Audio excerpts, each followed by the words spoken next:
राम तुम्हारे द्वार पर आकर जूठे बेर खा के जा रहे हैं, इतनी निष्ठा मैंने आज तक कहीं नहीं देखी। गुरु निष्ठा, तुम्हारी गुरु निष्ठा से ही प्रसन्न हो गया है।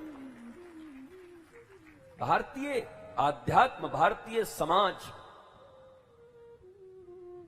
भारतीय धर्म की विवेचना, विमर्श बहुत उच्च है, ऊंचाई पे है।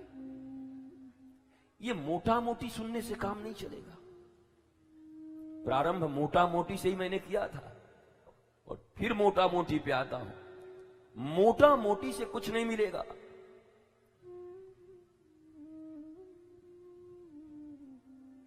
सतगुरु मेरा सूरमा तकी तकी मारे तीर, लागे पन भागे नहीं वाको नाम कबीर। सतगुरु कौन होते हैं? तुम्हारे हृदय में तीर मारते हैं, वाणी के वाण मारते हैं, कठोर बोलते, बेधड़क बोलते, और वो बेधड़क वाणी के वाण को सहन करके भी मिला रेपा की तरह एक बार 3 कोने का घर बनवाया 5 साल में, 15 साल में 4 कोने का घर बनवाया, और फिर आए तो बोले नहीं नहीं नहीं, 6 कोण बना, 6 कोण का घर बना और 4 तरफ बुर्ज लगा, मीनार।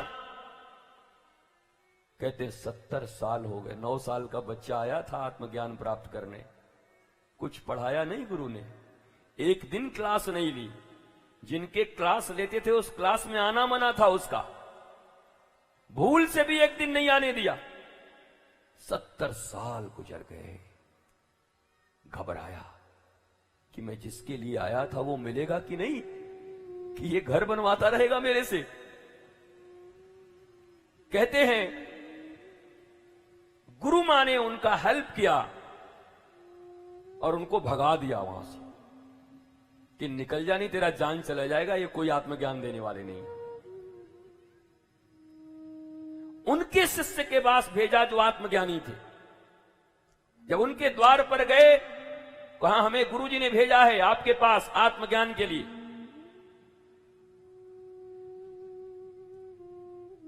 और वो फिर मिला रेपा को लेकर के यहां पर आए।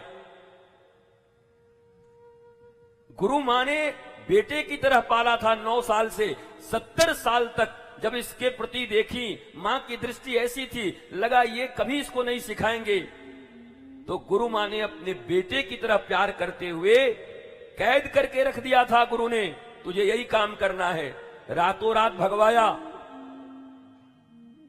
और जब उनके शिष्य के पास से मिला रेपा आया, तो गुरुदेव भगवान ने अपनी पत्नी की तरफ देख करके रोते हुए कहा, इसकी बात बनने ही वाली थी, पर तेरे मोह ने सब बिगाड़ दिया।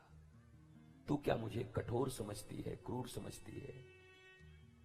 आज मैं बैठा था, हमारे सुनील जी बैठे थे, इनका परिवार बैठा था, बहुत से लोग बैठे थे।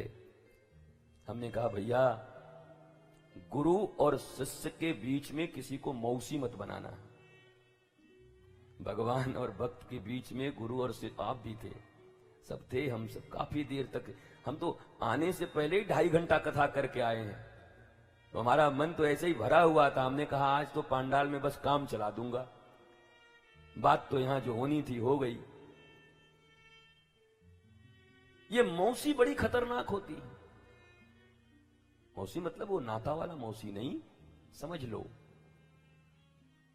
कोई मां अपने बच्चे को मारती भी है, दूध भी पिलाती है, कपड़े भी देती है, शासन भी करती है, और वो उसको जब मारे तो एक मौसी खड़ा हो जाए, नहीं मारते, ओ ले ले बेटा चॉकलेट खा ले।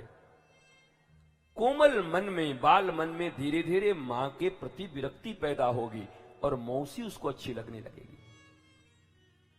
और ये किसी भी संतान के लिए सबसे खतरनाक है। ध्यान दो, उस एक चॉकलेट से तुम्हारे बालक का यह मानव जीवन भ्रष्ट हो सकता है।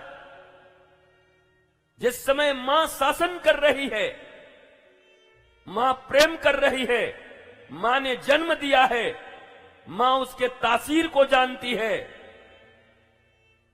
और उस कोमल मन में धीरे धीरे ये आ जाएगा कि ये मां हर समय मारती रहती, बेकार है, गंदी है। माची बहुत अच्छी है। मेरी माची, बेटा माचिस लगा देगी मासी तुम्हारी जिंदगी में माचिस लग जाएगी। इसलिए मौसी मत बनो।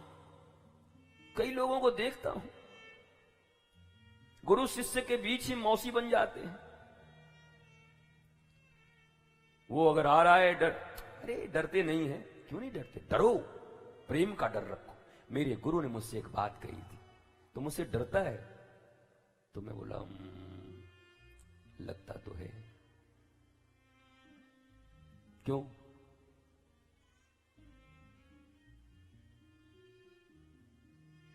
और उन्होंने मुझे फिर एक बात बताई।